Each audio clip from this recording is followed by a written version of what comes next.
Tonight, we're diving into a world where whispers and shadowed corridors weren't just gossip, but warnings of genuine conspiracies. Whether you're settling in for the evening, lying in bed with the lights dimmed, or simply need to escape into another time, let the quiet drama of medieval intrigue carry you away as we explore those rare moments when rumors turned out to be chillingly real.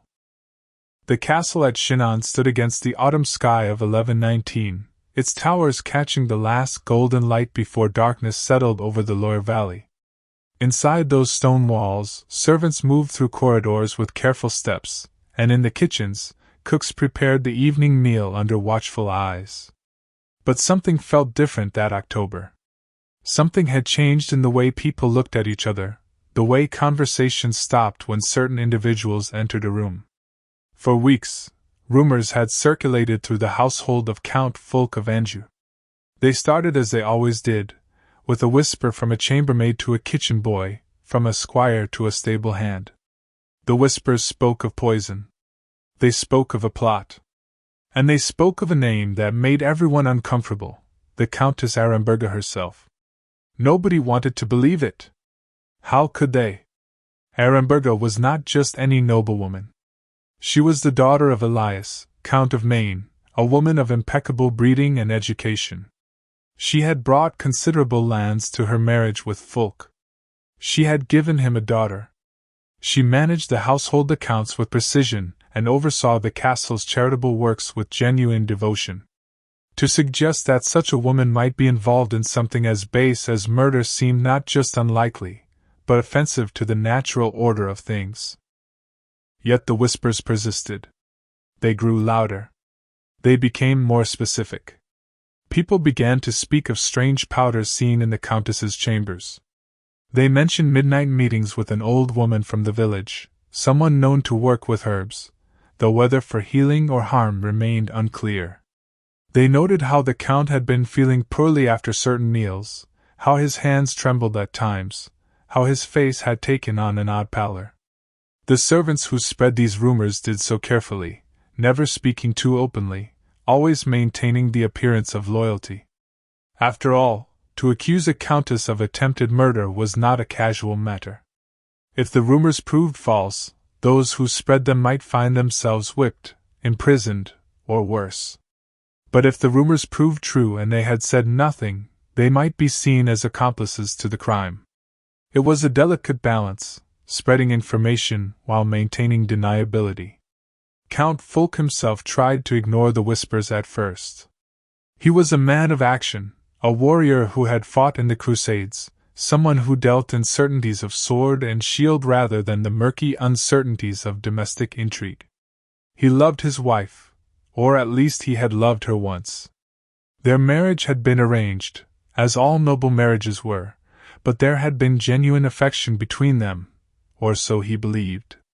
To think that the woman who shared his bed might be slowly poisoning him seemed absurd. But the whispers reached him nonetheless.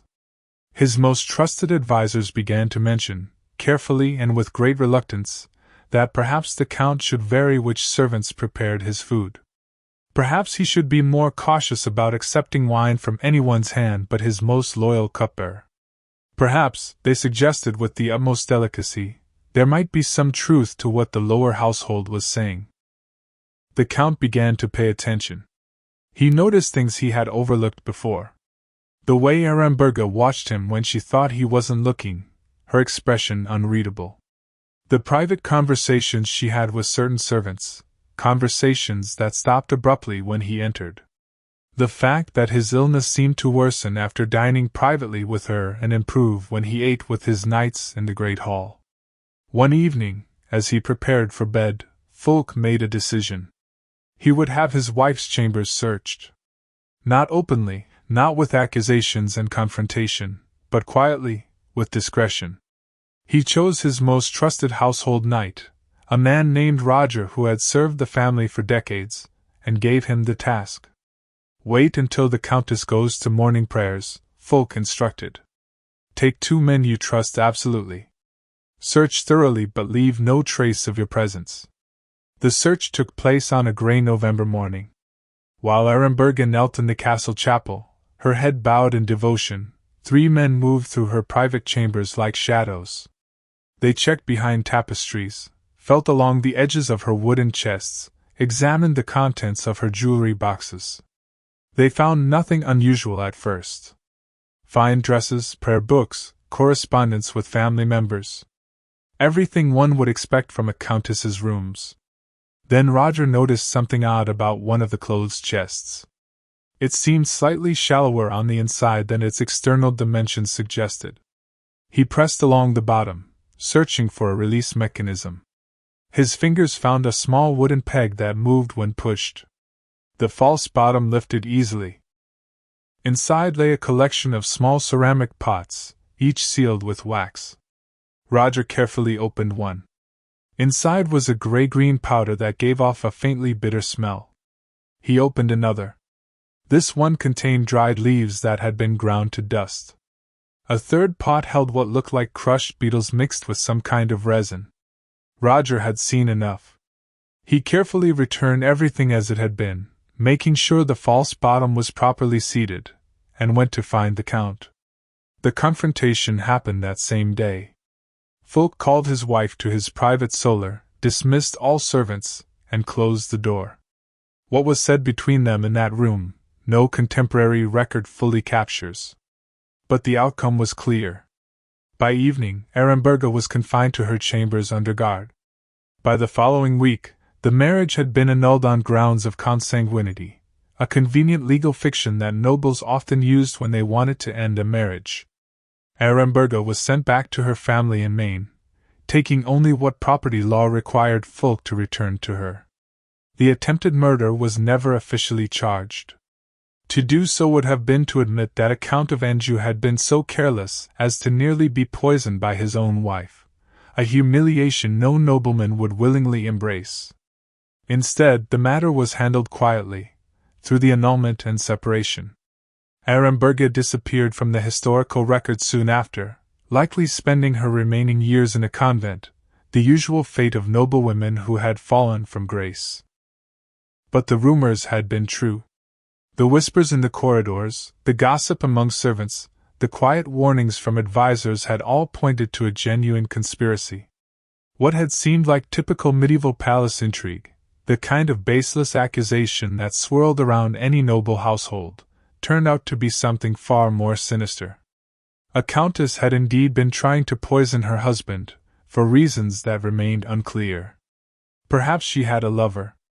Perhaps she wanted to rule as regent for her daughter. Perhaps she simply hated the man she had been forced to marry.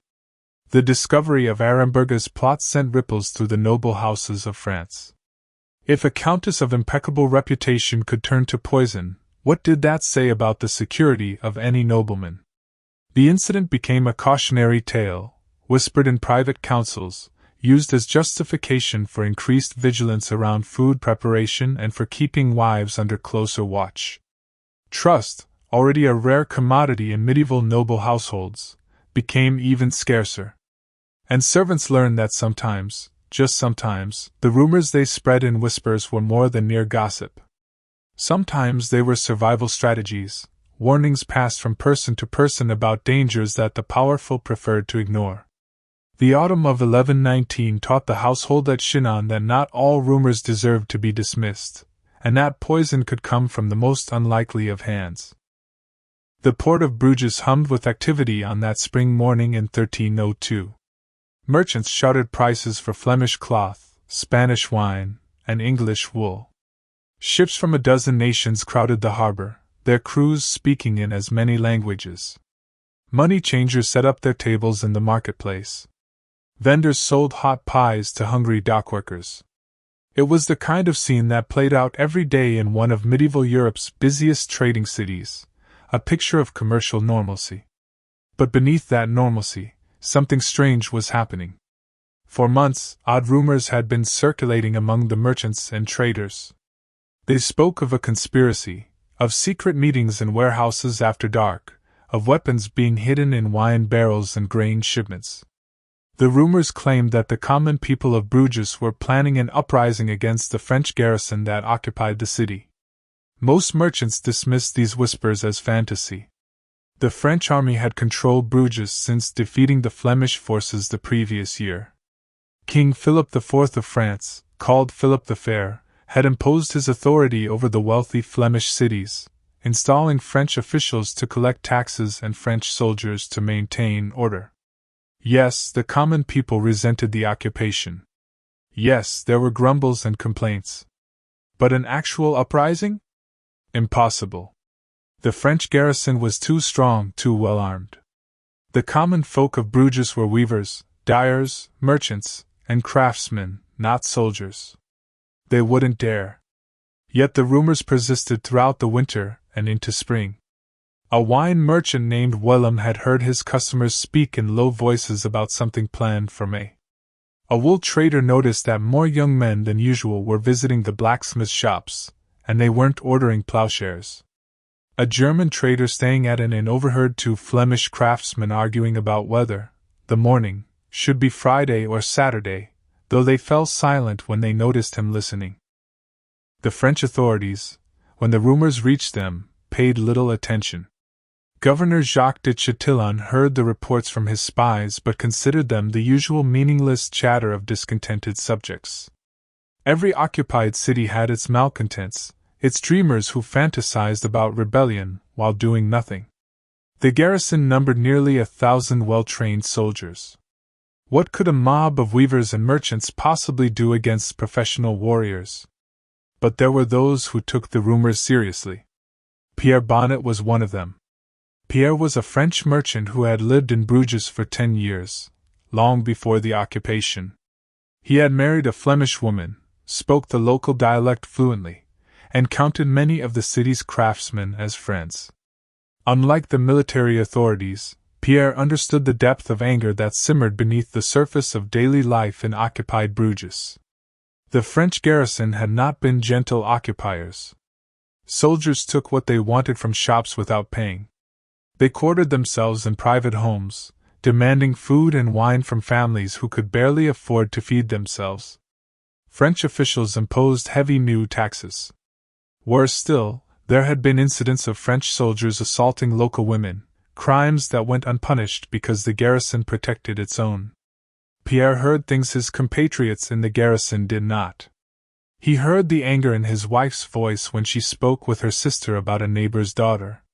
He noticed the way conversations stopped when French soldiers entered his shop. He paid attention when long-time customers began purchasing unusual items, things that seemed out of place for their normal business.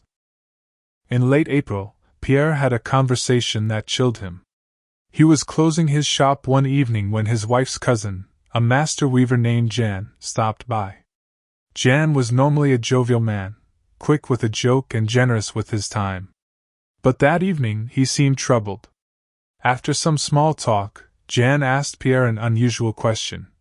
If you knew something was going to happen, something that would put you in danger because of where you're from, would you want to be warned? Pierre asked what Jan meant. The weaver hesitated, clearly struggling with whether to say more. Finally, he spoke carefully. There are men who remember you were fair in your dealings before the occupation. There are families who know you married one of us, that your children are half Flemish. When the morning comes, it would be wise for you and your family to be somewhere else. Perhaps visiting that cousin of yours in Ghent. Perhaps for a few days, maybe a week. When was this morning? Pierre asked. Jan shook his head. I can't say more. But May is not a good month to be in Bruges, not for anyone who wears French colors or speaks with a French accent. That's all I can tell you, and I've said more than I should. He left without another word. Pierre spent a sleepless night weighing what he had heard. The vague warning could mean anything or nothing. But Jan was not a man given to dramatics or empty threats. If he said there was danger, there was danger. Pierre made his decision. He told his wife they were taking the children to visit her sister in Ghent. His wife, who was Flemish and understood her people, didn't question why. She simply began packing. They left Bruges on May 17, 1302. On the morning of May 18, at dawn, the rumors that had circulated for months suddenly became terrifyingly real. What would later be known as the Matins of Bruges began before sunrise. Pierre would later hear accounts from survivors, both French and Flemish, of what happened that morning. Armed groups of craftsmen and workers moved through the city in coordinated groups, targeting French soldiers and officials. The attackers had a brutal test for anyone they encountered. They forced them to say a Flemish phrase, "Schild en die vriend," which meant, "shield and friend." The phrase contained sounds that were nearly impossible for French speakers to pronounce correctly. Anyone who couldn't say it properly was killed on the spot. The attack was not random chaos. It was organized, planned, with leaders who knew exactly which buildings housed French soldiers and officials. The garrison was caught completely unprepared. Soldiers were killed in their beds, in the streets, even in churches where they sought sanctuary. The slaughter continued throughout the day. By evening, nearly every French person in Bruges was dead. Estimates of the death toll ranged from 1,000 to 3,000 men, women, and children. Governor Jacques de Chatillon managed to escape with a few dozen soldiers, fleeing on horseback while the city burned around them. As he rode, he must have remembered the reports of rumors his spies had brought him over previous months, reports he had dismissed as meaningless chatter. The rumors had not been meaningless. They had been warnings. They had been evidence of a conspiracy that was real, organized, and deadly. Pierre Bonnet stayed in Ghent for 3 weeks before he dared return to Bruges. When he finally came back, his shop had been ransacked but not destroyed. A note had been left, written in Flemish. For the merchant who was warned and had the wisdom to listen. His neighbors, the same people who had killed French families on their street, nodded to him as he passed. They knew he had been warned by one of their own. They knew he had not alerted the garrison. His silence had been a choice, and they remembered it. The Matins of Bruges sparked a broader Flemish uprising that would lead to the Battle of the Golden Spurs later that year, where Flemish infantry shocked Europe by defeating French knights. But that morning of May 18th demonstrated something that would echo through history. Sometimes the rumors that authorities dismiss as impossible are actually warnings of very real dangers. The whispers in marketplaces and taverns, the strange behavior of ordinary people, the small details that seem out of place, they can all be pieces of a larger puzzle that, when assembled, reveal a plot that seems incredible until the morning it unfolds. The French garrison had the information they needed to prevent the massacre. They simply chose not to believe it until it was too late. London in the winter of 1329 was a city of stone and smoke, where the Thames flowed dark beneath London Bridge and the Tower stood watch over the eastern approach.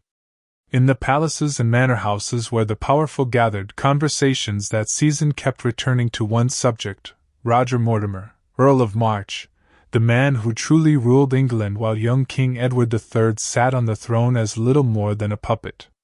Mortimer's rise to power read like something from a minstrel's tale.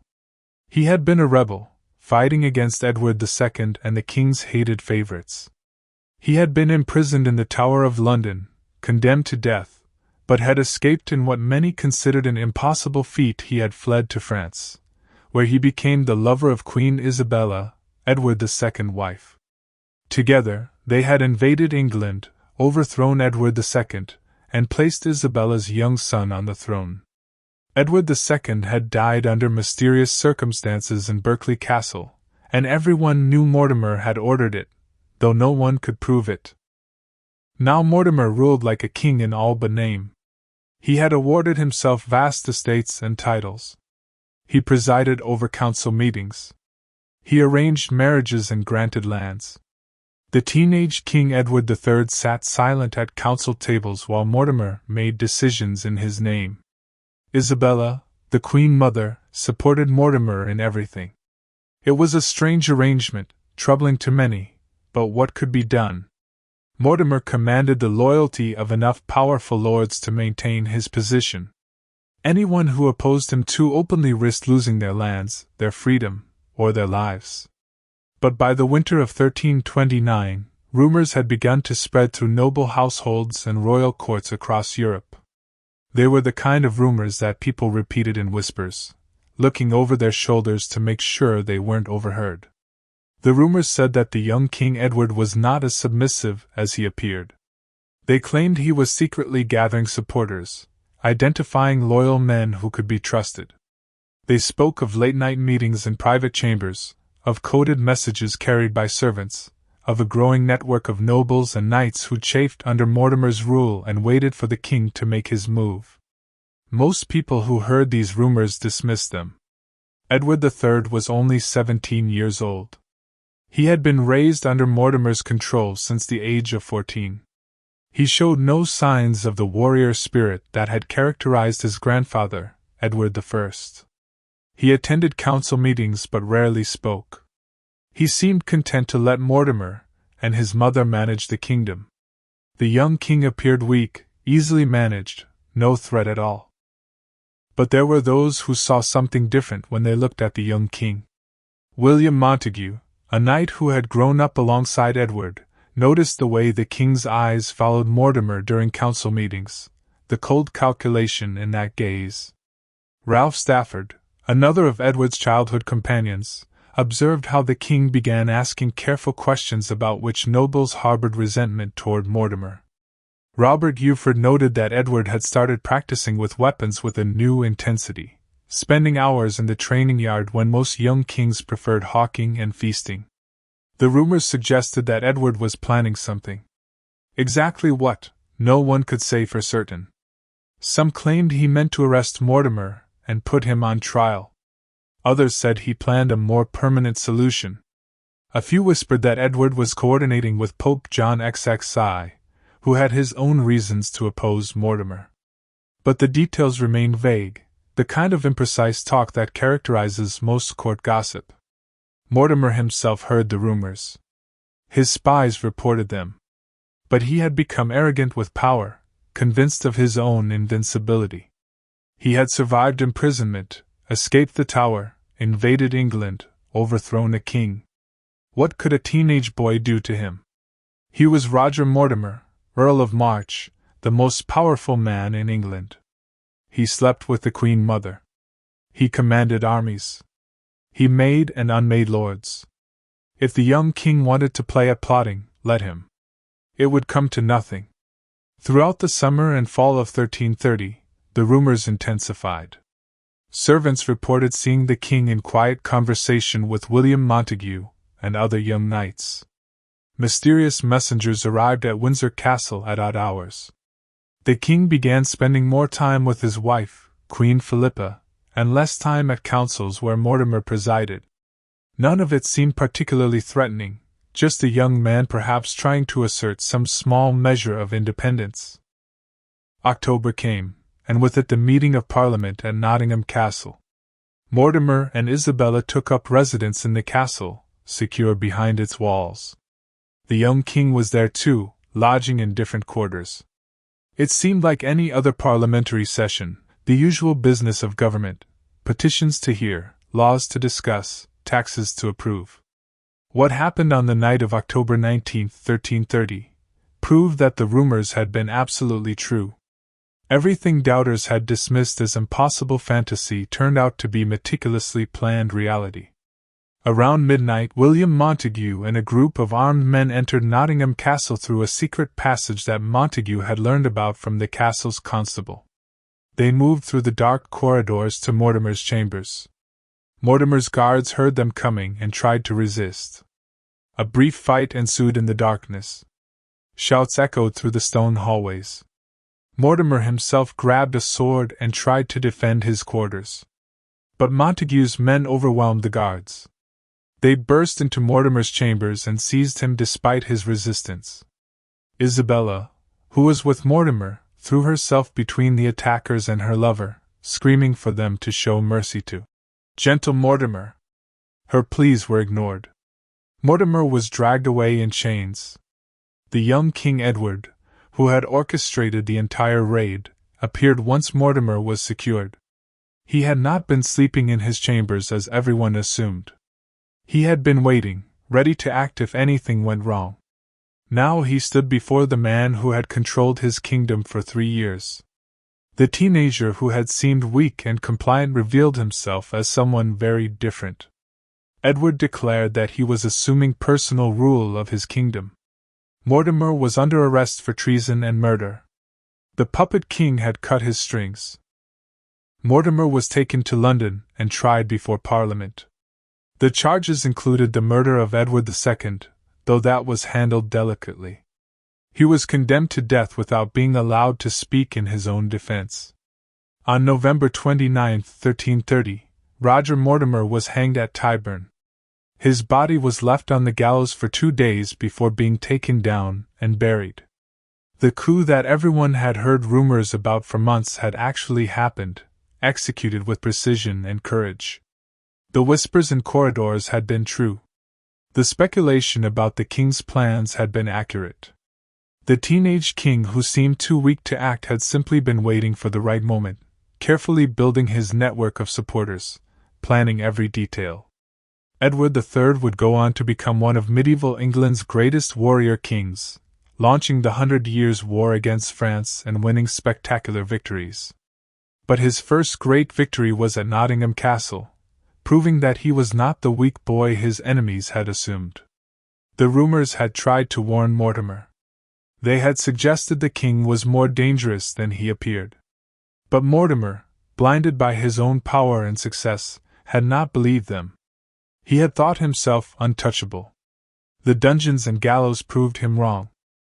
The city of Canterbury in March of 1381 hummed with a peculiar energy. Spring had come early that year, bringing warm winds and blossoming fruit trees, but the mood in the streets was not festive. People gathered in market squares speaking in low voices. Merchants closed their shops early. Travelers brought news from other parts of Kent, and the news was troubling. For weeks, rumors had been spreading through southeastern England. They spoke of secret meetings in village churches after dark, of peasants and craftsmen organizing themselves in ways that made the authorities nervous. The rumors claimed that common people were planning something, though what exactly remained unclear. Tax collectors reported being threatened when they tried to collect the new poll tax, a levy that demanded payment from every person in England regardless of their ability to pay. Royal officials noted increased hostility from people who had previously been respectful, if not exactly friendly. Archbishop Simon Sudbury heard these rumors in his palace at Canterbury. As Archbishop of Canterbury and Lord Chancellor of England, Sudbury held 2 of the most powerful positions in the realm. He was responsible for the spiritual welfare of English Christians and for managing the king's government. The poll tax, which had sparked so much resentment, had been implemented with his support. He knew he was not popular. But unpopularity came with the job. The common people always grumbled about taxes. It meant nothing. His advisers were less certain. William Courtenay, Bishop of London, visited Canterbury in early May and warned Sudbury that the situation in Kent and Essex seemed more serious than usual peasant complaints. The rumors spoke of organization, of coordination between villages, of men gathering weapons. Courtenay had been bishop long enough to know the difference between ordinary discontent and something more dangerous. Sudbury dismissed his concerns. The rumors were always dramatic, he said. People loved to imagine conspiracies and uprisings. Yes, the peasants were unhappy about the tax. Yes, there had been some incidents with tax collectors. But an actual rebellion? The common people lacked the organization, the leadership, the weapons. They were peasants and craftsmen, not soldiers. What could they possibly do against the king's authority? The rumors continued throughout May. They spoke of a man named Wat Tyler who was emerging as a leader of the discontented. They mentioned John Ball, a priest who had been imprisoned for heretical preaching but whose ideas about equality and justice had spread widely. The rumors claimed that thousands of people from Kent and Essex were preparing to march on London, that they planned to present demands to the young King Richard II, that they would not be turned away. In early June, the rumors became more specific. Messengers brought word that groups of peasants had gathered at Dartford in Kent. They were not dispersing. They were growing in number. They had weapons, bows, axes, farming tools sharpened for violence. They had chosen leaders. They were organized in a way that seemed impossible for simple peasants. Sudbury, still safe in Canterbury, continued to believe the situation would resolve itself. Send a few royal officials to speak with them, he suggested. Offer some vague promises. The crowds would go home. They always did. He had seen this kind of thing before. Popular movements talked a lot but accomplished little. The social order was too strong, too deeply established. A group of peasants could not seriously threaten the power of the king, the church, and the nobility. On June 10th, reality crashed through the comfortable assumptions. The rebels, now numbering in the thousands, marched to Canterbury itself. They were not a disorganized mob. They moved with purpose. They entered the city and went directly to the cathedral and the Archbishop's palace. Sudbury, realizing his danger too late, fled. He rode hard for London, hoping to find safety with the king in the Tower. The rebels ransacked the Archbishop's palace with methodical thoroughness. They were looking for records, specifically documents related to the poll tax and the legal codes that kept peasants bound to their lords. They burned these documents in great pyres in the streets. They were not randomly violent. They had specific targets and specific goals. This was not a riot. It was a calculated political action. Sudbury reached London ahead of the rebel army and took refuge in the Tower with the 14-year-old King Richard II and his advisors. Surely here, behind the Tower's massive walls, defended by the Thames on one side and guards on all others, they would be safe. The rebels might march on London, but they could not take the Tower. What happened over the next 3 days revealed just how wrong the authorities had been about everything. The rebels entered London on June 13th. Far from being opposed by the city's population, they were joined by London's own poor and working people. The combined force now numbered tens of thousands. They controlled the streets. They burned the Savoy Palace, home of the hated John of Gaunt. They killed Flemish merchants they blamed for taking English jobs. They opened the prisons and freed the prisoners. But through all this violence, they maintained that they meant no harm to the king himself. They wanted to speak with Richard, to present their demands, to see justice done. The young king, showing remarkable courage for a 14-year-old, agreed to meet with the rebels at Mile End on June 14th. While he was there, promising reforms and hearing their grievances, another group of rebels achieved something that should have been impossible. They entered the Tower of London. How they got in remains unclear. Some accounts suggest sympathetic guards opened gates. Others claim they simply walked in through doors left unguarded while the garrison's attention was elsewhere. However they managed it, the rebels found themselves inside the fortress that was supposed to be impregnable. And they knew exactly who they were looking for. Archbishop Sudbury was found in the Tower's chapel, praying. With him were several other high officials, including Robert Hales, the treasurer who had helped implement the poll tax. The rebels dragged them out. Sudbury begged for mercy, offered to hear confessions, tried to use his spiritual authority. It meant nothing to men who believed he had betrayed his religious duties by supporting an unjust tax and oppressive laws. They took Sudbury and the other officials to Tower Hill. There, before a crowd of rebels, they were executed. Sudbury's head required 8 blows to sever. The executioner was likely an unskilled man with an axe, not a professional headsman. It was a brutal, messy death for a man who had been one of the most powerful figures in England just days before. The rebels placed Sudbury's head on a pike on London Bridge, a traditional spot for displaying the heads of traitors. But they added their own touch. They put his archbishop's mitre on his head, a mockery of his spiritual authority. The man who had dismissed rumors of rebellion as impossible peasant fantasies died because he had failed to believe what the rumors tried to tell him. The peasants' revolt, as it became known, was eventually suppressed. King Richard made promises he did not keep. Many rebel leaders were hunted down and executed. The poll tax was never collected, but the broader social changes the rebels hoped for did not materialize. Yet the revolt itself proved that the rumors had been true all along. The common people could organize.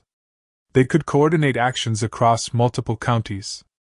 They could take a major city and breach the Tower of London. All the things that seemed impossible to Archbishop Sudbury and the other authorities turned out to be not just possible but carefully planned.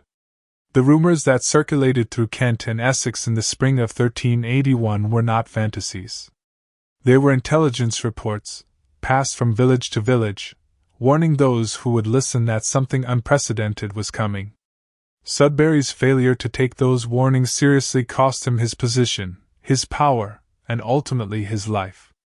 His head on London Bridge served as a reminder that sometimes the impossible rumors are just announcements of a future that the powerful cannot imagine until it arrives on their doorstep with axes and torches. The Italian city-state of Padua in the autumn of 1318 should have been celebrating. The harvest had been good. Trade flourished. The university attracted scholars from across Europe. The ruling de Carrara family maintained order and prosperity. But beneath this comfortable surface, disturbing rumors had begun to circulate. They concerned a doctor, his wealthy patients, and a series of deaths that seemed too convenient to be coincidental. Pietro Diabano was one of the most distinguished physicians in Italy. He had studied at Paris, traveled widely, written important medical texts, and built a lucrative practice treating the nobility and wealthy merchants of Padua. His reputation extended beyond medicine into natural philosophy and astrology, fields that in the medieval mind were intimately connected with the healing arts. People came from across northern Italy to consult him. He was considered a man of learning, worthy of respect and trust. But in the summer of 1318, whispers began among the servants of Padua's wealthy households. They spoke of patients who consulted Pietro Diabano for minor ailments, and then died unexpectedly. The deaths were not dramatic or sudden. They seemed natural. An elderly merchant grew weaker and passed away, a wealthy widow's heart gave out, a banker took ill and never recovered. In a medieval city where people died regularly from disease, injury, and age, such deaths were unremarkable. Except for one detail that the servants noticed, the deaths seemed to benefit specific people. The elderly merchant who died had been in a bitter dispute with his nephew over control of the family business. After his death, the nephew inherited everything. The wealthy widow had been threatening to change her will to favor distant relatives rather than her own children. She died before making that change. The banker had been preparing to expose financial irregularities in a business partnership. His death ended that investigation. The pattern was subtle, but it was there if anyone cared to look. The rumors suggested something horrifying, that Pietro Diabano was being paid not to heal his patients but to kill them. That his medical knowledge, which should have been used to preserve life, was instead being employed to end it in ways that appeared natural. That beneath his reputation as a healer lurked something far darker. Most people who heard these rumors dismissed them. Pietro Diabano was a respected scholar, a man of science and learning. The idea that he would use poison for murder seemed absurd, a slander spread by jealous rivals or superstitious fools who did not understand medicine. When patients died under a doctor's care, it meant their illness had been too advanced to cure, not that the doctor had murdered them. The rumors were shameful lies, insults to a man who had devoted his life to healing. But there were those who wondered. A young physician named Francesco, who had studied under Pietro, noticed something odd about his master's practice. Pietro kept certain medicines locked in a special cabinet in his study. He mixed these particular compounds himself, never allowing apprentices or servants to handle them. When Francesco once asked about this, Pietro said simply that these were dangerous substances that required expert handling. The answer was reasonable, but something about it troubled Francesco. One of Pietro's patients was a wealthy cloth merchant named Giacomo Alberti. Giacomo had consulted Pietro about digestive troubles, nothing serious, the kind of complaint common in middle-aged men who ate rich food and drank good wine. Pietro prescribed a medicine to be taken twice daily. Giacomo's condition improved at first, then worsened. He developed tremors in his hands. His skin took on a grayish cast. He complained of pain in his stomach and weakness in his limbs. Giacomo's wife, Maria, became suspicious. Her husband had been healthy before visiting Pietro Diabano. The medicine that was supposed to cure him seemed to be making him worse. She remembered the rumors about the doctor. She noticed that Giacomo's business partner, Riccardo, had been visiting their house frequently, showing unusual concern for Giacomo's health, asking when he would be well enough to return to work. Riccardo and Giacomo had recently argued about money. If Giacomo died, Riccardo would control their joint ventures. Maria made a decision that took considerable courage.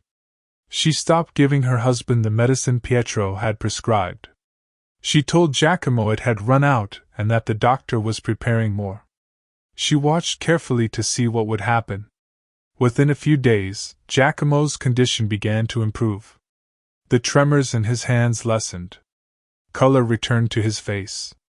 His strength came back gradually but noticeably.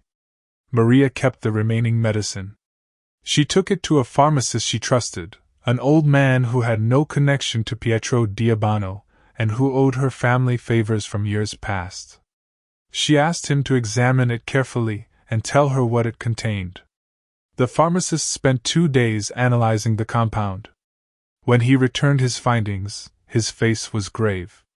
The medicine contained several healing herbs, yes, but also something else, small amounts of arsenic, cleverly mixed with ingredients that would mask its taste and some of its more obvious effects. Arsenic was known in the medieval world. It was used to kill rats and, less officially, occasionally employed by poisoners. What made it particularly insidious was that in small doses, repeated over time, it could create symptoms that looked like natural illness. The victim would seem to be suffering from a wasting disease, a digestive ailment, a gradual decline. Only someone who knew what to look for, and who had reason to be suspicious, would recognize poisoning. Maria faced a terrible choice. If she accused Pietro Diabano publicly and was wrong, or if she could not prove her claims, she would be destroyed. Accusing a prominent physician of murder was not something a merchant's wife could do lightly. Pietro had powerful friends, connections in the university and among the nobility. He could ruin her and her husband through the courts or through simple destruction of their reputation. But if she said nothing and resumed giving Giacomo the medicine, he would die, and she would have been complicit in his murder. She chose a middle path. She went to Riccardo, her husband's business partner, and told him she knew what he had done. She showed him the pharmacist's analysis of the medicine.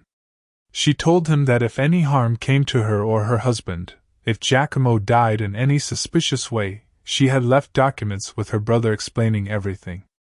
But if Riccardo ended whatever arrangement he had with Pietro Diabano and never troubled them again, she would keep silent to preserve her family's reputation.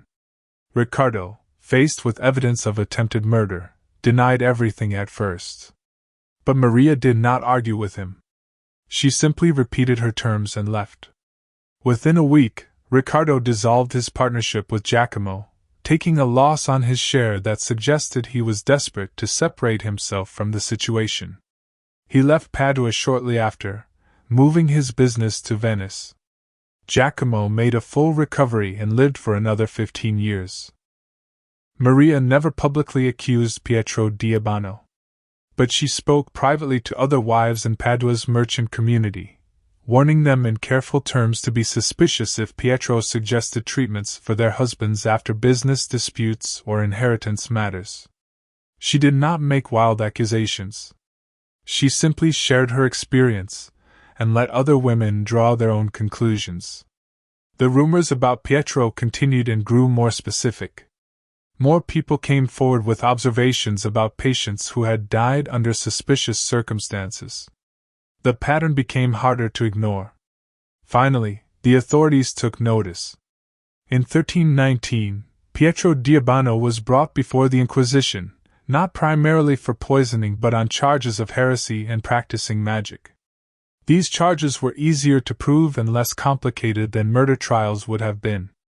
The legal proceedings revealed disturbing details. Several of Pietro's patients had changed their wills shortly before consulting him for final illnesses, leaving substantial bequests to people who then became his patients when they developed their own ailments. A maidservant testified that she had seen Pietro accept a large payment from a man whose uncle subsequently died while under Pietro's care.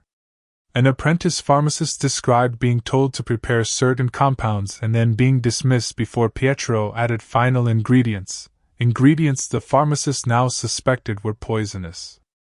Pietro Diabano died in 1316, before the Inquisition could complete its proceedings against him.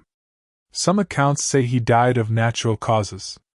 Others suggest he took his own life to avoid execution. His body was exhumed after his death and burned, a punishment reserved for heretics. His reputation, which had been so sterling, was destroyed. His medical texts, which had been widely respected, became associated with dark arts rather than healing. The investigation after his death uncovered evidence suggesting he had been involved in at least 7 suspicious deaths over a period of 5 years. The evidence was circumstantial in most cases. Medieval forensics could not prove poisoning the way modern science can. But the pattern of deaths, the financial arrangements, the testimonies of servants and family members all pointed to the same conclusion. Pietro Diabano had used his medical knowledge and trusted position to commit murder for hire. The rumors that had circulated through servants' quarters and market stalls had been true. The deaths that seemed natural had been carefully orchestrated. The respected physician had been a killer hiding behind the prestige of his learning and the trust placed in healers. What seemed like conspiracy theory had been conspiracy fact, and the reluctance of authorities to believe ill of a distinguished scholar had allowed the murders to continue far longer than they should have.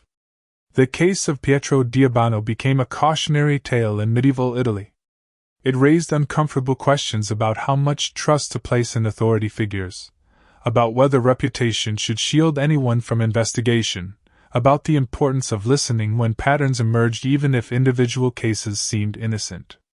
The servants who first spread rumors about suspicious deaths had been right to be suspicious. The wives who noticed odd coincidences had been right to worry. The young physician who felt troubled by his master's locked cabinet had been right to question. But most people had not wanted to believe that someone of Pietro's stature could be a murderer, and that reluctance to believe had cost lives. Florence in the spring of 1343 was the financial capital of Europe. The city's banking houses had branches from London to Constantinople. Florentine merchants financed kings, equipped armies, and underwrote the wool trade that kept England's economy functioning. The golden florin, minted in Florence, was trusted currency throughout the Mediterranean world. The city-state's wealth was extraordinary, built on careful accounting, shrewd investment, and a reputation for honoring debts and contracts. But that spring, strange rumors began circulating through the mercantile community. They concerned the Peruzzi Bank, one of Florence's oldest and most prestigious financial institutions. The Peruzzi had been bankers for generations, managing wealth for popes and princes. Their current operations extended across Europe, with branches in major trading cities and representatives at royal courts. To suggest that such an institution might be in trouble seemed absurd. Yet the rumors persisted. The whispers said that the Peruzzi had made massive loans to King Edward III of England, financing his war against France. The loans were supposedly enormous, far larger than prudent banking practice would suggest. The rumors claimed that Edward was not repaying these loans, that he kept demanding more money while making excuses about previous debts. Some said the Peruzzi were covering their losses by falsifying their accounts, showing profits that did not exist, maintaining an illusion of solvency while actually facing ruin. Most of Florence's banking community dismissed these rumors. The Peruzzi were not foolish. They understood risk management. They had survived economic troubles before. Their reputation was unshakable. Besides, King Edward III was not some minor nobleman who might default on debts. He was the King of England, one of the most powerful monarchs in Europe. The English crown's credit was beyond question. The rumors had to be wrong, probably spread by rivals jealous of the Peruzzi's success. But there were those who noticed small signs that something was amiss. Tommaso Alberti, a wool merchant who did business with the Peruzzi, observed that the bank had become slow in honoring letters of credit. Nothing dramatic, just delays of a few weeks where previously transactions had been immediate. When Tommaso inquired, he was told there were temporary liquidity issues due to seasonal factors. The explanation was plausible, but Tommaso found it odd. A junior clerk named Giovanni worked in the Peruzzi's main office in Florence. He was responsible for copying entries from various account books into the master ledger. It was tedious work, but it gave him an overview of the bank's operations that no single senior merchant possessed. In early 1343, Giovanni began noticing irregularities. Entries that did not quite balance. Loans recorded as repaid that he could not find corresponding payments for. References to English accounts that seemed to show steady income when he knew from copying letters that King Edward had not made payments in months. Giovanni faced a dilemma. He was a junior employee with no real standing. To question the senior partner's bookkeeping would be to accuse them of falsification. Such an accusation, if wrong, would cost him his position and destroy any hope of advancement in Florence's banking world. But if he said nothing and the bank collapsed, many people would be ruined, including depositors who trusted the Peruzzi with their savings. He chose to speak quietly with Francesco Alberti, Tommaso's brother, who was a partner in a smaller banking house. Giovanni did not make direct accusations. He simply mentioned that some accounts seemed confusing, that the English loans appeared in several different ledgers showing different figures. Francesco thanked him for the information and began his own investigation. What Francesco discovered through careful inquiries among other bankers and merchants painted a disturbing picture. The Peruzzi had indeed made enormous loans to Edward III, far more than any single banking house should risk on one borrower. Edward had used the money to finance his war in France, a war that was proving much more expensive than anticipated. The king had stopped making regular payments on his debts. He had not formally defaulted. He simply made excuses and promises while the outstanding balance grew larger. The Peruzzi partners, rather than admitting the problem, had chosen to hide it. They moved numbers between accounts. They recorded theoretical interest payments that Edward had not actually made. They showed profits from their English operations that existed only on paper. They did this not from pure dishonesty but from a desperate hope that Edward would eventually pay, that the war would end successfully, that the situation would resolve itself if they could just maintain confidence in the bank long enough. It was a gamble that could not succeed. Francesco Alberti quietly moved his own house's funds out of the Peruzzi's hands. He advised family members to do the same. He spoke discreetly with other merchants, suggesting they review their exposure to the Peruzzi. The rumors intensified. More people began withdrawing deposits. The Peruzzi's liquidity problems grew worse. In the autumn of 1343, the Peruzzi bank collapsed. The losses were staggering. Depositors who had trusted the bank lost their savings. Other banking houses that had dealings with the Peruzzi faced serious difficulties. The failure triggered a broader financial crisis in Florence. The Bardi Bank, which had also made large loans to Edward III, failed shortly after. Together, the two failures represented one of the worst financial disasters in medieval European history. The investigation that followed revealed the full extent of the problem. King Edward III owed the Peruzzi approximately 600,000 gold florins, an astronomical sum. The bank's actual assets were nowhere near sufficient to cover this loss. The accounting irregularities were systematic and extensive. The senior partners had known for years that they faced catastrophe but had chosen to conceal rather than confront the problem.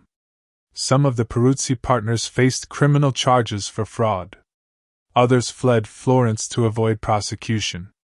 The family's reputation, built over generations, was destroyed in months. Properties were seized. Businesses were shuttered. The name Peruzzi, once synonymous with financial expertise, became associated with failure and deception. The rumors that had circulated through Florence in the spring of 1343 had been entirely accurate. The warnings about bad loans, unpaid debts, and falsified accounts had all been true. But the reputation of the Peruzzi, and the seeming impossibility that such a prestigious institution could fail so completely, had prevented most people from believing the warnings until it was too late. Giovanni, the clerk who had first noticed the irregularities, left Florence and moved to Venice. Francesco Alberti's banking house survived the crisis, though damaged, because he had heeded the warnings early. Tommaso Alberti lost money in the Peruzzi collapse, but not his entire fortune. Those who had dismissed the rumors as impossible lost everything. The Peruzzi crisis taught Florence painful lessons about the dangers of assuming that reputation guaranteed reliability, that prestige ensured competence, that things too big to fail could not actually fail. The rumors had tried to warn the city. Most people had chosen not to listen until the collapse made belief unavoidable. By then, the damage was done. The court of King Charles VI of France in the winter of 1407 was a place of magnificent surfaces hiding profound dysfunction. The king suffered from periodic bouts of madness during which he did not recognize his own wife and believed he was made of glass. During his lucid periods, Charles was intelligent and capable, but those periods were becoming shorter and less frequent. Real power lay with the king's relatives, who competed viciously for control: Louis, Duke of Orleans, the king's younger brother, and John the Fearless, Duke of Burgundy, the king's cousin. The rivalry between these two men poisoned the French court. Each controlled factions of nobles. Each commanded military forces. Each sought to dominate the king during his moments of clarity, and to control the kingdom during his episodes of madness. Their conflict was personal as well as political. There were rumors about Duke Louis and the Queen, suggestions of an affair that made the king's children subjects of speculation. There was hatred between the two men that went beyond normal aristocratic competition. In the autumn of 1407, troubling rumors began reaching foreign ambassadors at the French court. They spoke of assassination plans. The rumors suggested that Duke John of Burgundy was plotting to have Duke Louis of Orleans killed. The details varied depending on who was telling the story. Some said John would have Louis poisoned at a feast. Others claimed an ambush was being planned. A few whispered about hired assassins. These rumors posed a problem for the foreign diplomats who heard them. Reporting such things to their home governments meant putting in writing that they believed one of France's most powerful nobles was plotting to murder another. If the rumors proved false, it could create serious diplomatic complications. The ambassadors might be accused of spreading slander, of interfering in French internal affairs, of being agents of discord.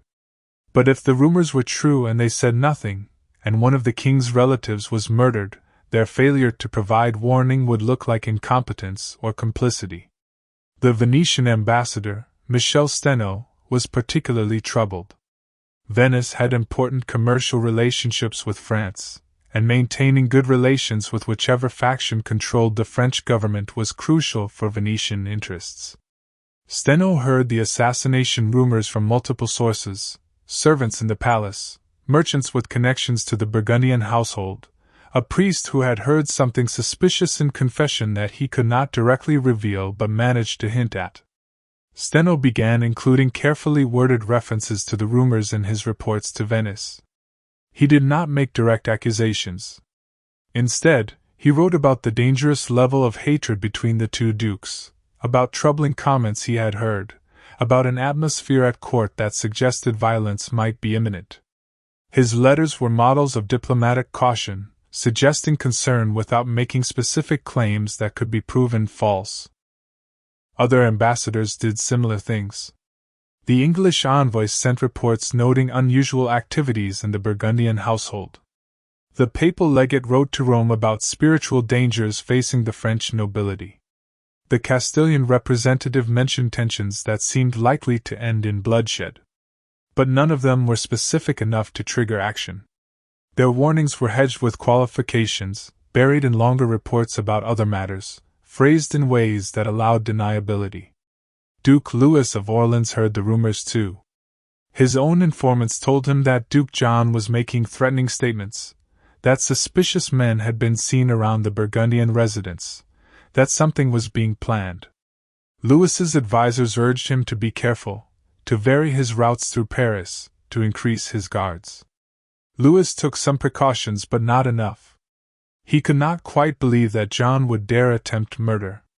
They were both royal dukes, members of the family, bound by obligations of kinship and nobility.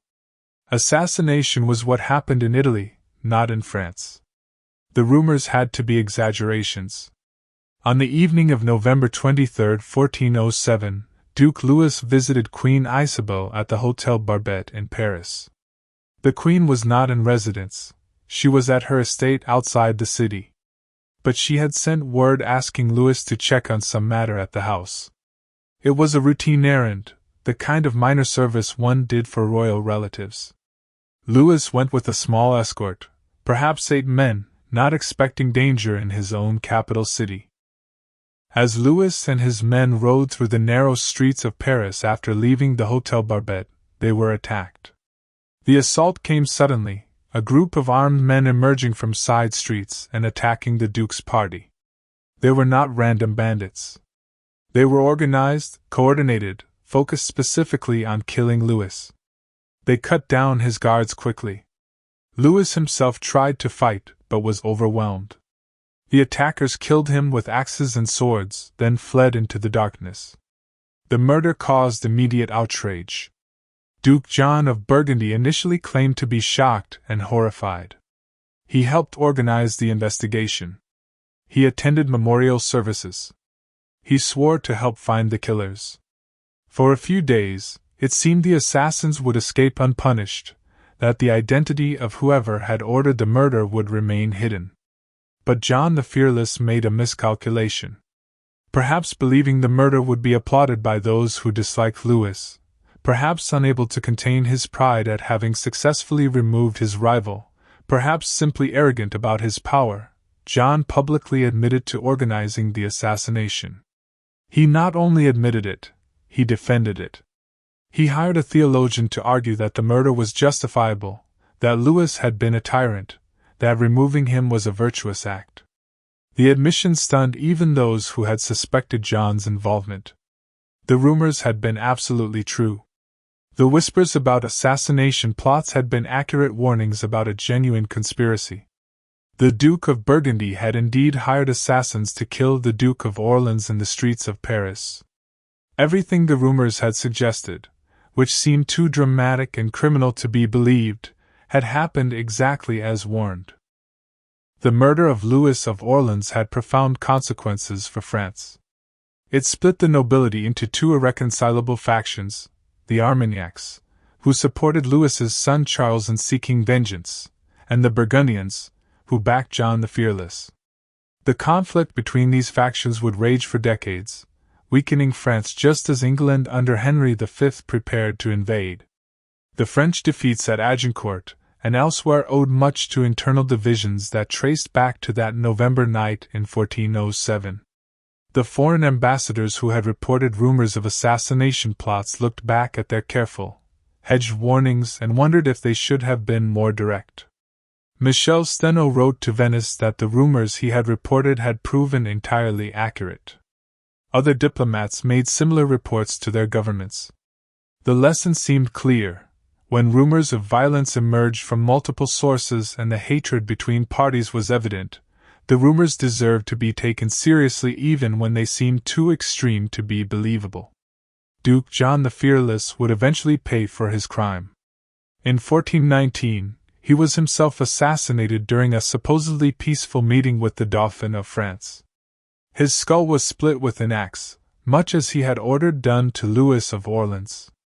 The cycle of revenge that began on that November night in 1407 would continue until both houses were destroyed and France itself was nearly lost to English conquest. But in the winter of 1407, as rumors of assassination circulated through Paris and foreign courts, most people thought such violence was impossible between royal dukes. They thought the rumors were exaggerations, the kind of dramatic gossip that always swirled around political rivalries. The night of November 23 proved that sometimes the most extreme rumors are simply accurate descriptions of plots that seem too outrageous to be real until they are executed in the streets. The German city of Mainz in 1468 was a center of the new printing industry. Johannes Gutenberg's invention had transformed the production of books. What once required months of work by scribes could now be accomplished in weeks by printers. The technology was spreading across Europe, establishing printing houses in major cities and creating a new industry that promised to revolutionize learning and communication. But in Mainz that year, troubling rumors began circulating among the printers' guilds and merchant associations. They concerned a master printer named Adolf Rusch, who ran one of the city's larger printing houses.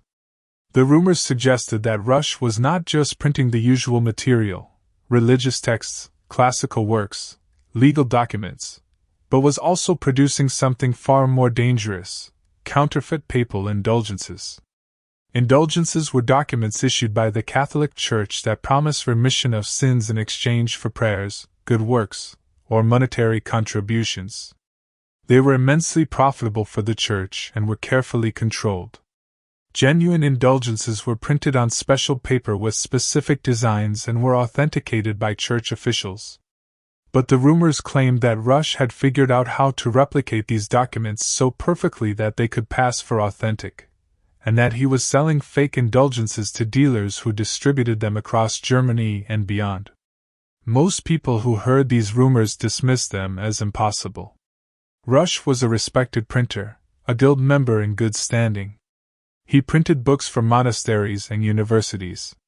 He had contracts with church authorities. Why would he risk everything by producing counterfeit religious documents? The penalties if caught would be severe, not just loss of business but possible charges of fraud and heresy. No successful printer would take such a risk. Moreover, the technical challenges seemed insurmountable. Papal indulgences included specific design elements, special inks, and paper that was difficult to obtain. The Church guarded the templates carefully. How could a printer possibly replicate them convincingly? The rumors had to be false, spread perhaps by jealous competitors or by people who didn't understand the printing business. But there were those who wondered. A paper supplier named Hans noticed that Rusch had been ordering unusual quantities of a specific type of paper, the same quality used for official church documents. When Hans asked why Rusch needed so much of this expensive paper, the printer said it was for a special commission from a bishop. The answer was reasonable, but something about Rusch's manner when he gave it made Hans suspicious.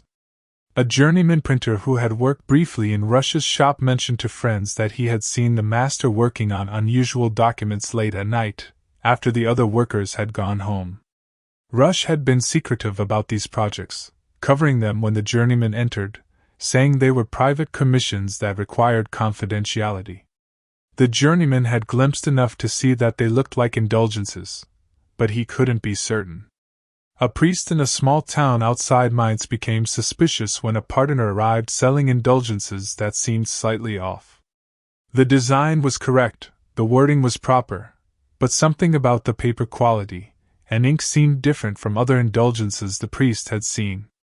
When the pardoner mentioned he had purchased his indulgences through a dealer in Mainz, the priest sent a carefully worded letter to the bishop describing his concerns. These small observations, shared quietly among people who had reason to be cautious, gradually built into a pattern. The rumors gained more specific details. People began saying that Rusch had obtained authentic indulgences, studied them carefully, and created printing blocks that could reproduce them almost perfectly. They said he produced the counterfeits in small batches, selling them to dealers who were either unaware they were fake or who didn't care as long as they could sell them at profit. The church authorities in Mainz initially ignored the rumors, just as most people did. Adolf Rusch was too established, too respectable to be involved in such fraud. The Archbishop's office had worked with Rusch on legitimate printing projects. The man had a reputation to protect. The rumors had to be slander. But the priest's letter from the small town was not the only complaint. Other letters began arriving from parishes across the region. Several priests reported indulgences that seemed questionable. None of them could identify a specific problem, but collectively they described documents that didn't quite feel authentic. The Archbishop's chancellor, a careful man named Father Wilhelm, decided the complaints warranted investigation. Father Wilhelm approached the matter discreetly. He did not accuse Rusch directly but instead initiated a broader review of indulgence sales throughout the archdiocese. He requested that all dealers and pardonas bring their stock of indulgences to be inspected and re-authenticated, framing it as a routine verification to prevent any problems. Most dealers complied willingly, seeing it as a bureaucratic inconvenience rather than a criminal investigation. The inspection revealed a disturbing pattern. Among the hundreds of indulgences examined, approximately 30 showed subtle irregularities. The paper was slightly different. The ink had a marginally different composition. Most tellingly, when examined by experts from the monastery scriptorium who knew the official printing specifications, these questionable documents showed tiny variations in letter spacing and ornamental details that suggested they had been printed from different blocks than the official ones. Father Wilhelm traced the questionable indulgences back to their sources. They had been purchased from several different dealers, but when questioned, those dealers all mentioned obtaining their stock through intermediaries who purchased from printing houses in Mainz. The investigation narrowed. Wilhelm obtained samples of official indulgences that had definitely come from authorized sources and compared them microscopically with the suspicious ones. The differences, though subtle, were unmistakable. Someone was producing counterfeits. The next step was identifying which printing house. Wilhelm could not simply raid every printer in Mainz based on rumors. He needed evidence. He convinced the Archbishop to commission a large order of legitimate indulgences from Russia's printing house, ostensibly for an upcoming Jubilee celebration. The commission was a test. If Rusch was counterfeiting, he might become careless when working on what he believed was an official, authorized project. Rusch accepted the commission eagerly. It was a prestigious contract that would bring substantial payment. He set his workers to creating the printing blocks based on the official designs provided by Wilhelm. The work took several weeks. During this time, Wilhelm arranged for one of his trusted clerks to visit the print shop regularly, ostensibly to check on progress but actually to observe the operation carefully. The clerk reported back interesting observations. Rusch kept certain printing blocks locked in a special cabinet. He worked on some projects alone, after hours. He had 2 sets of the special paper used for indulgences, one marked for the Archbishop's commission and another kept separately with no clear purpose. These details, combined with the pattern of counterfeit indulgences in circulation, built a compelling case. When Rusch delivered the completed indulgences for the Archbishop's commission, they were examined by experts. The work was excellent, virtually indistinguishable from official church documents. But then Wilhelm took the next step. He obtained a warrant to search Russia's printing house based on the evidence his investigation had accumulated. The search, conducted early one morning before Rusch could be warned, uncovered what the rumors had been claiming all along. In the locked cabinet were printing blocks that matched the design of official papal indulgences but had never been authorized by the Church. There were stacks of the special paper, more than could be justified by Russia's legitimate commissions. Most damning, there were partially completed counterfeit indulgences that Rusch had been working on, documents that matched the suspicious ones that had been circulating through parishes. Rusch, confronted with the evidence, initially denied everything. He claimed the unauthorized blocks were experimental work, that he had been studying the design to better understand how to execute the Archbishop's commission. But the quantity of materials and the partially completed counterfeits made this explanation implausible. Under sustained questioning, and facing the prospect of heresy charges that could result in his execution, Rush eventually confessed. The story he told was one of opportunity and rationalization. He had begun counterfeiting indulgences almost by accident. A dealer had approached him asking if it would be possible to replicate an indulgence, claiming he wanted to understand the printing technique for educational purposes. Rush had demonstrated how it could be done, creating a sample. The dealer had offered to buy that sample for an extraordinary sum. From there, the operation had grown. Rush told himself he wasn't really doing harm. The people who bought the indulgences believed in their spiritual value. If the documents looked authentic and people had faith in them, didn't they serve the same purpose as genuine indulgences? The Church's monopoly on selling forgiveness seemed arbitrary to him. Why shouldn't a skilled printer share in those profits? The Church authorities saw things differently. Rush was not just committing fraud, he was undermining the spiritual economy that the Church controlled. Each fake indulgence sold was revenue the Church did not receive and spiritual authority the Church could not regulate. The counterfeits called into question the authenticity of all indulgences, which threatened a significant source of Church income and power. Rush's punishment was severe. He was convicted of fraud and heresy. His printing house was confiscated. His blocks and presses were destroyed. He was fined an amount that bankrupted him. Whether he faced more serious physical punishment, the records are unclear, but his career as a printer was permanently ended. He died in poverty several years later, his name a byword for dishonest practice in the printing trade. The case had broader implications for the emerging printing industry. Church authorities became more careful about controlling who could print religious documents. Special marks and authentication methods were developed to make counterfeiting more difficult. The guilds established stricter standards for master printers and increased oversight of their members' activities. But the most striking aspect of the case was how long the rumors had circulated before anyone in authority took them seriously. For months, people in Mainz had been whispering about Russia's counterfeiting operation. The rumors had been remarkably accurate in their basic claims. Yet the printer's reputation, the seeming implausibility of the crime, and the lack of obvious evidence had led most people to dismiss the rumors as impossible. Only when Father Wilhelm decided to investigate systematically did the truth emerge. The rumors had been trying to tell Mainz about a genuine fraud that was undermining church authority and deceiving faithful believers across Germany. The whispers had pointed to a real conspiracy, one that exploited new technology for criminal profit. But the rumors sounded too dramatic, too much like conspiracy theories, for most people to believe them until faced with undeniable evidence.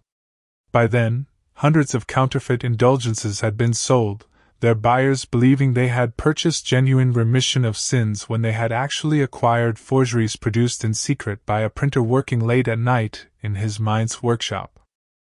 The port city of Lisbon in the summer of 1495 was the heart of Portugal's maritime expansion. Ships departed regularly for Africa, seeking gold and slaves.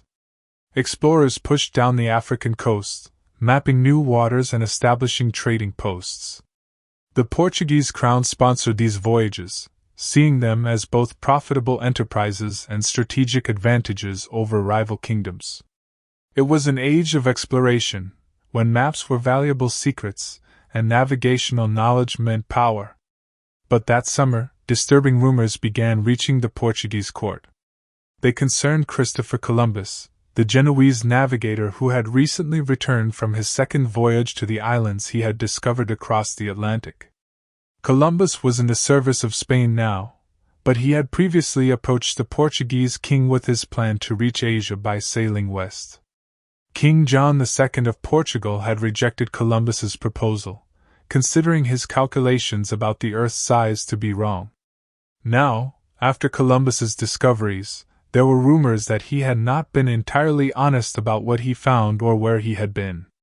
The rumors suggested that Columbus had access to Portuguese maps and navigational information that he should never have seen. They claimed he had obtained secret charts showing lands in the western Atlantic that Portuguese explorers had reached but not publicly announced. Some whispers went further, suggesting that Columbus knew before he sailed that he would find land because Portuguese sailors had been there before him. The whole voyage to Asia narrative, according to these rumors, was a cover story for an expedition to lands that Portugal had already discovered but not yet formally claimed. These rumors troubled Portuguese officials because they implied that valuable state secrets had been compromised. If Columbus had indeed obtained Portuguese charts, how did he get them? Who had betrayed Portugal's navigational intelligence to a foreign power? And if there was truth to the rumors that Portuguese sailors had reached the Atlantic islands before Columbus, why hadn't Portugal secured those territories? Most Portuguese courtiers dismissed the rumors as sour grapes from a kingdom that had missed an opportunity. Columbus had discovered new lands for Spain. Portugal had rejected his proposal and now faced a rival power establishing itself in territories that could have been Portuguese. The rumors about stolen maps were just excuses, attempts to minimize Columbus's achievement, or to explain away Portugal's failure to support his voyage. But there were elements of the story that troubled those who paid close attention. A Portuguese sailor named Goncalo Fernandes had served on several exploratory voyages down the African coast. He knew many of the pilots and navigators in Lisbon's maritime community. In conversations with these men, Fernandes heard interesting things. Several mentioned that exploratory voyages in the Atlantic had gone farther west than official reports indicated. One pilot spoke of islands beyond the Azores that had been sighted but not landed upon. Another mentioned that storms had blown ships far off course into western waters where they had seen land before managing to return.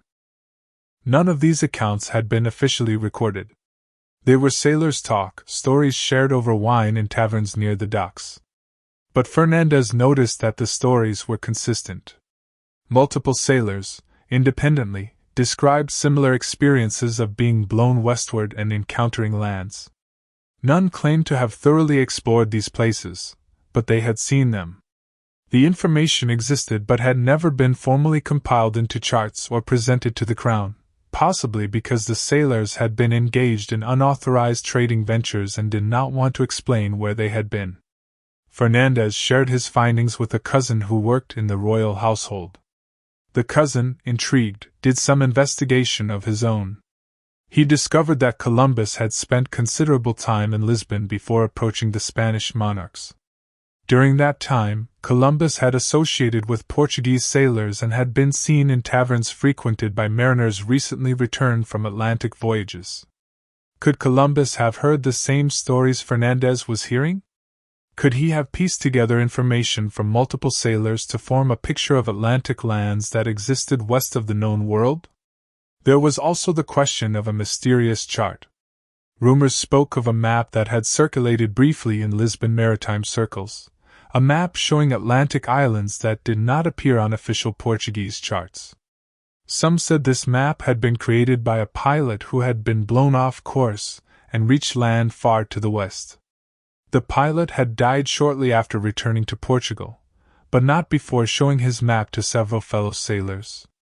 The chart had supposedly disappeared, possibly stolen, possibly destroyed. But people remembered seeing it, and they remembered that Columbus had been in Lisbon at the time. Investigating these matters was difficult. Many of the sailors who might have had relevant information were dead, lost at sea on subsequent voyages. Others were reluctant to talk, especially if their knowledge came from unauthorized trading missions they did not want scrutinized. The map, if it had ever existed, could not be found. Everything was circumstantial, suggestive but not conclusive. Nevertheless, the Portuguese crown began to take the rumors seriously enough to launch a diplomatic effort. Portugal negotiated the Treaty of Tordesillas with Spain in 1494, dividing the non-European world between the two powers. The treaty gave Portugal rights to territories east of a line in the Atlantic and Spain rights to territories west of the line. But in the negotiations, Portuguese diplomats pushed for the line to be drawn farther west than Spain initially proposed. Why? Because if the rumors about Atlantic lands beyond the Azores were true, Portugal wanted to ensure those territories fell on the Portuguese side of the line. The treaty negotiations suggested that Portuguese authorities believed there was something to the rumors, even if they could not prove exactly what Columbus had known or how he had known it. The careful positioning of the dividing line indicated that Portugal suspected there were lands in the western Atlantic that they wanted to claim, lands that might have been discovered or at least sighted by Portuguese sailors before Columbus's famous voyage. Years later, evidence would emerge that supported the rumors. Pedro Alvarez Cabral would officially discover Brazil in 1500, landing on the South American coast. But the ease with which he found it, and the fact that he seemed to know roughly where to look, suggested he was following information that already existed. Some historians believe Portuguese sailors had reached Brazilian shores as early as the 1480s but had kept the discovery secret to prevent Spanish competition. There were also persistent stories about a mysterious sailor called the Prediscoverer, a man who supposedly reached the Americas before Columbus and shared maps or information with the Genoese navigator. The identity of this person, if he existed, was never definitively established. But the story circulated widely enough that it appeared in various chronicles and histories written in the decades after Columbus's voyages. What became clear over time was that Columbus's voyage of discovery was not quite as unprecedented as Spanish accounts made it seem. Portuguese sailors had been pushed westward by storms. They had sighted lands. They had created charts, at least informally. Some of that information had circulated in maritime communities, and Columbus, who spent years among sailors and made extensive preparations for his voyage, could have accessed it. The rumors that had circulated in Lisbon in 1495 were never fully proven but were never fully disproven either. They existed in a gray zone between conspiracy theory and hidden truth. What seems clear is that Portugal possessed navigational knowledge about Atlantic lands that was more extensive than publicly acknowledged, that some of this knowledge may have reached Columbus, and that his discovery was to some degree a rediscovery of places Portuguese sailors had already encountered. The case illustrated how difficult it is to separate rumor from truth when dealing with state secrets and competitive advantages. Portugal had reasons to keep its navigational discoveries confidential. Columbus had reasons to present his voyage as a completely original achievement. The sailors who possessed relevant knowledge had their own reasons for discretion. The rumors were attempts by people who glimpsed pieces of the truth to understand a larger picture that powerful interests preferred to keep obscured. Whether Columbus stole Portuguese maps or simply benefited from information that had leaked from Portuguese sources remained a matter of speculation. But the rumors were not baseless fantasies. They pointed to a reality that was more complex than the official narrative of discovery admitted, a reality where Portuguese exploration had gone farther than Portugal publicly claimed and where Columbus's achievement, though remarkable, may have built upon knowledge that others had acquired before him. The city of Venice in the autumn of 1511 was facing an unusual problem. For weeks, rumors had been circulating through the commercial districts about a wealthy merchant named Marco Giustiniani who traded extensively in the eastern Mediterranean. The rumors claimed that Giustiniani's ships were carrying more than the luxuries and spices listed on their manifests. According to the whispers, hidden among the legitimate cargo were weapons, swords, armor, crossbows, and gunpowder. The weapons were supposedly being sold to Ottoman Turks, the very enemies that Venice and other Christian powers were fighting across the Mediterranean. Such trade would be more than just illegal, it would be treasonous. Venice was part of Christendom, and selling weapons to Muslim powers was prohibited by both civil and religious law. Any Venetian caught trading arms to the Ottomans could face severe punishment, confiscation of property, imprisonment, possibly even execution. The offense was considered not just a crime but a betrayal of Christian civilization. Yet the rumors persisted. Dockworkers whispered about crates that seemed heavier than they should be for the spices supposedly inside them. Customs officials mentioned odd irregularities in Giustiniani's shipping documents, discrepancies between cargo lists and actual weights. A few sailors who had worked on Giustiniani's ships spoke carefully about cargo they had been told not to mention, goods that were loaded at night and kept in special sections of the hold. Most of Venice's merchant community dismissed these rumors. Marco Giustiniani was one of the city's most prominent traders, a member of an old and respected family. His business dealings with the Ottoman Empire were well known and perfectly legal.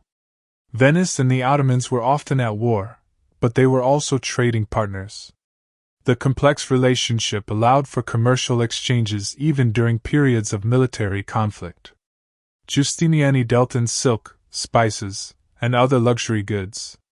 The idea that he would risk everything by smuggling weapons seemed absurd. Besides, the practical difficulties of such smuggling seemed overwhelming. Venetian customs inspections were thorough, especially for ships coming from Ottoman ports. How could anyone hide weapons in quantities large enough to be profitable? The customs officials would find them. And even if someone managed to smuggle a few swords, what Ottoman buyer would rely on such an uncertain and dangerous supply line when they could produce their own weapons or buy them more easily from other sources? But there were those who wondered. Giovanni Pesaro, a young official in Venice's customs administration, noticed patterns that troubled him. Giustiniani's ships returned from the east carrying cargo that was consistently undervalued on the manifests. The declared value of spices and silk seemed too low, even accounting for normal attempts to minimize customs duties. Either Giustiniani was remarkably bad at his business, consistently importing goods at unfavorable prices, or something else was going on. Pesaro also noticed that Giustiniani had close relationships with certain customs inspectors. These inspectors seemed to be assigned to inspect Giustiniani's ships with unusual frequency. When Pesaro mentioned this to a colleague, pointing out that the assignment rotation seemed biased, his colleague suggested that perhaps Giustiniani was simply being helpful to these particular inspectors, maybe offering them small gifts or courtesies in appreciation of their efficiency. It was a reasonable explanation, but it didn't entirely satisfy Pesaro. Then there was the question of Giustiniani's sudden wealth.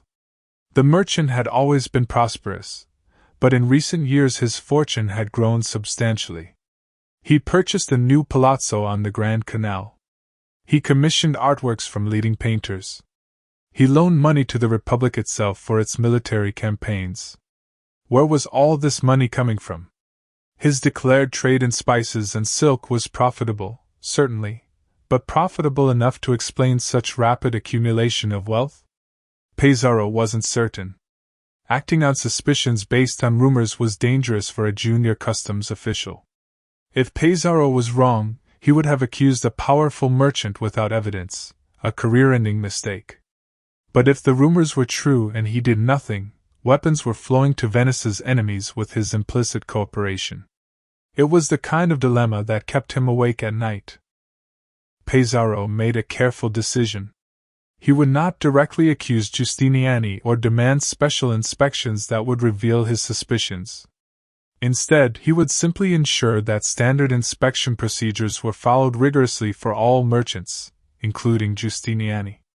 He drafted a memo to his superiors suggesting that customs inspections had become too routine, that inspectors needed to vary their methods to prevent merchants from learning how to game the system. He proposed that all large cargo shipments should occasionally be subject to more thorough inspections, with crates opened randomly rather than just checking documentation. The memo was approved as a general policy improvement. It did not mention Giustiniani specifically, but it meant that his ships would face more rigorous inspections along with everyone else's. Pesaro volunteered to participate in these enhanced inspections, wanting to see for himself what might be found.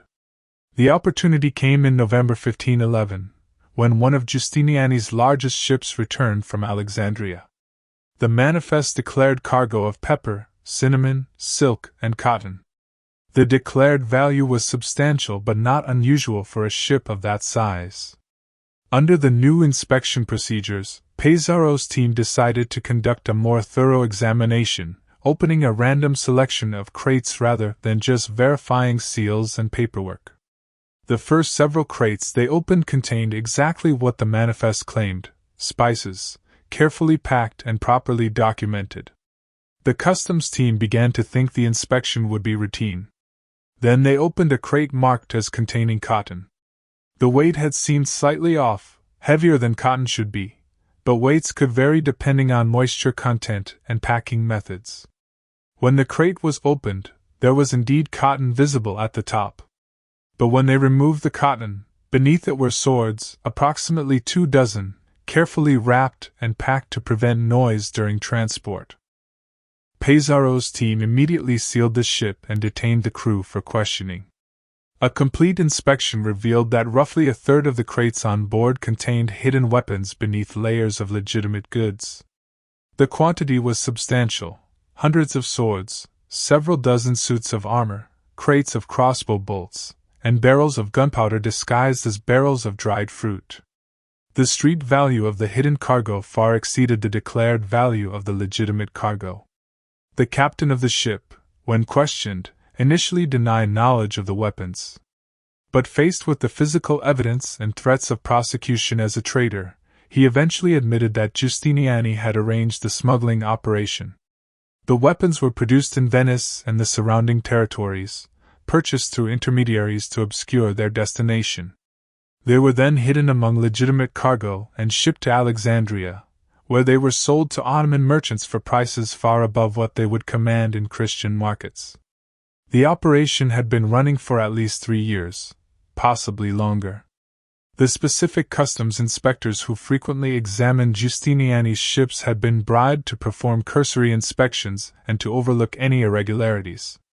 The profits were enormous because the Ottomans paid premium prices for quality European weapons and because the risk of discovery made the trade valuable to those willing to take it. Marco Giustiniani was arrested at his palazzo. The evidence against him was overwhelming. His own ledgers, seized from his office, revealed the true nature of his trade in coded language that was transparent once investigators knew what to look for. References to special spices and rare silks actually meant different types of weapons. The vast profits he had made from this illegal trade were carefully documented, though recorded in ways meant to obscure their source. The trial was conducted quickly and with unusual publicity. Venice wanted to send a message that arms smuggling to the Ottomans would not be tolerated, that not even wealth and family connections would protect traitors. Giustiniani was found guilty of treason. His property was confiscated. He was sentenced to life imprisonment in Venice's prisons, where he died 3 years later. The customs officials who had accepted bribes were also imprisoned. The captain of the ship and several crew members who had been complicit in the smuggling were sentenced to galley service, essentially slavery rowing Venetian warships. The case sent shockwaves through Venice's merchant community. If someone of Giustiniani's status and reputation could be engaged in such treasonous trade, who else might be involved? The Customs Service implemented permanent changes to inspection procedures. The Council of Ten, Venice's security apparatus, began monitoring merchant activities more closely. Trust in the commercial community, never high given the competitive nature of trade, reached new lows. But most significantly, the case proved that the rumors that had circulated for months had been entirely accurate. The whispers about weapons in cargo holds, the suggestions of bribery and smuggling, the speculation about the source of Giustiniani's wealth, all of it had been true. The dock workers who noticed crates that were too heavy, the sailors who saw suspicious cargo loaded at night, the officials who observed odd patterns in inspection assignments, they had all been pieces of a puzzle that, when assembled, revealed a major smuggling operation that was aiding Venice's enemies and betraying Christian Europe. The rumors had tried to warn Venice. They had indicated that something was seriously wrong with Giustiniani's operations. But the merchant's reputation, his family connections, and the seeming implausibility that someone so established would engage in such dangerous treachery had prevented most people from believing the warnings. Only when a junior customs official decided to take the rumors seriously enough to implement better inspection procedures did the truth emerge. The case of Marco Giustiniani became a lesson about the importance of listening to persistent rumors, especially when they came from multiple sources and pointed to consistent patterns. It demonstrated that wealth and status did not guarantee loyalty or honesty. It showed that sometimes the most outrageous-sounding accusations were actually understated descriptions of genuine crimes. The whispers in Venice's docks and markets had been telling the truth all along. The city had simply been reluctant to hear it until evidence made belief unavoidable. And so, as winter settled over Venice in 1511, the city learned once again an ancient lesson: that rumors are sometimes not just idle gossip but warnings from those who see pieces of truth that the powerful prefer to ignore. That conspiracy theories are sometimes actually conspiracies. That the impossible can turn out to be the merely hidden. The medieval world was full of secrets, and those secrets had a way of leaking out in whispers and rumors that often turned out to be more accurate than the official narratives maintained by those in power. The challenge was learning to distinguish between baseless gossip and warnings that deserved investigation, between fantasy and suppressed truth. Venice learned that lesson in 1511, though the price of that education was weapons in Ottoman hands and a traitor who had hidden behind respectability while enriching himself through betrayal. Thank you for joining me on this journey through medieval intrigue. May your own rest be peaceful, free from plots and conspiracies, and full of the quiet comfort that comes from knowing that, at least for tonight, the rumors are just stories, and you are safe.